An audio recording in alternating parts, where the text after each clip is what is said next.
Hi everyone.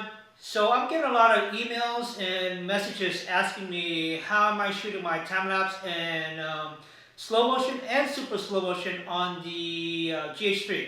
So today I want to show you guys how to do that. But before we get started, I'm going to show you guys this quick film that I did about a week or 2 weeks ago.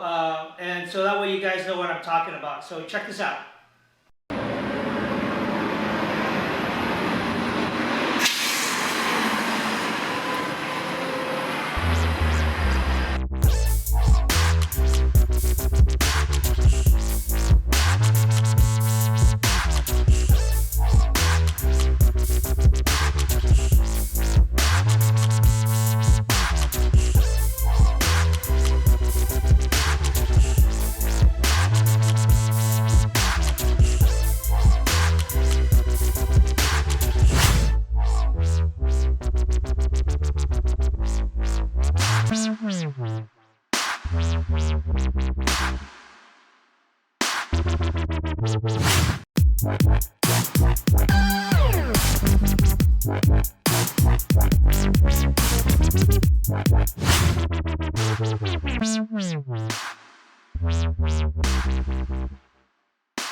Welcome back. So the first thing I want to talk to you guys about is time lapse, and there's two crucial points that you have to remember when you shoot time lapse.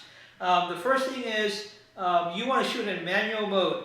The reason why you want to shoot in manual mode is you want to tell the camera what you want and not what the camera thinks it wants. Example is, you're shooting a 2-hour time lapse and your exposure is going to change over time. The clouds going to fly by. The sun might go down. Anything like that can happen. What the camera's going to do is it's going to try to compensate for that. And you don't want that. You want it in manual mode. And you want to tell the camera what you want. The reason why is that you can go into post-production through Photoshop, Camera Raw, Lightroom, whatever you're using, and you can correct that. The second crucial point you have to remember is when you shoot time-lapse, it's got to be in a manual focus. The reason why is that if you're shooting a 30-minute time-lapse or an hour or 2-hour time-lapse, your focus point is going to change because your exposure is going to change. So what the camera's going to do is in autofocus, it's going to try to focus on different things that it sees. So your pictures will be out of focus. And you can't correct that in Photoshop or Camera Raw, whatever you're using. So you want to stay in manual focus and keep it there because you can, play with it when you go into post-production. To set up your GH3 for time-lapse, make sure you have it on manual. Then you want to go to your menu setting. Okay, now you notice it's on video. You want to go to the top for camera, and you have your HDR, multi-exposure, time-lapse. So you pick time-lapse, and then you go down to your shooting intervals. So now you have your shooting intervals. Right now I have it at 5 seconds. Usually when you're shooting clouds, the sun, the sky, stars, or whatever, you probably want to have it around 10 seconds because nothing's going to happen that much in 10 seconds. The clouds are pretty slow.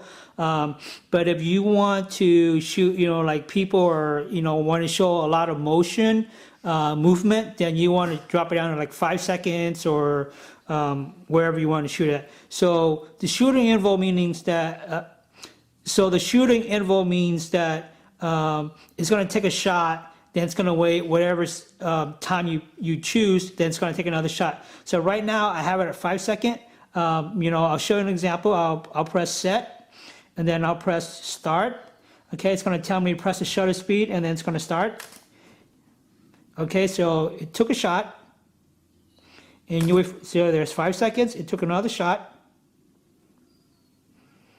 and then it took another shot. If you notice on the right, it's counting down on, because I set this at 550 photos. So right now, it's counting down on how many photos it's taken. To stop this, all you do is just press the play button and end. Now we're on to slow motion and super slow motion. Now, the reason why I like shooting slow motion on the GH3 is that it offers you 3 different settings for slow motion. 40%, 48%, and 80%. Now 40% would be the slowest, and 80% would be the fastest of the slow motion shots. The reason why I like to shoot slow motion on the Panasonic GH3 is that there's no time limit on how long your footage can be. For example, if you use the Sony FS700, there's like a 15-second or 30-second limit on your footage. Whereas on the GH3, you can shoot until your SD card is out. So to get super slow motion, you have to remember what the GH3 is capable of. Now most cameras, when you do in slow motion, you have to shoot it in regular mode, and then you go into your post-production program, whatever you're using, and then you slow it down. The problem with that is that if you're shooting somebody that's walking or running, they're at normal speed. So when you slow it down in post-production, you can see a lot of motion blur, because basically, if they're doing this and there's a motion blur, and then you're slowing it down, you just slow down the motion blur. So with the GH3, when it shoots in slow motion, it captures in slow motion from the beginning. So you don't have to go into post-production and slow it down, which means that there's less motion blur. So if somebody's running across and you're shooting the GH3 in slow motion, it's actually slowing down the footage as the person is running. So the first thing you do is you go into menu.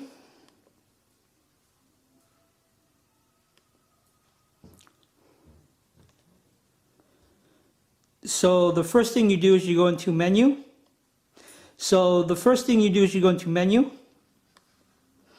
And make sure that it's on video mode. Look for frame rate. Right now it's off. You click set, and then you pick your 40%, 48, and 80. So let's say I have it at 40.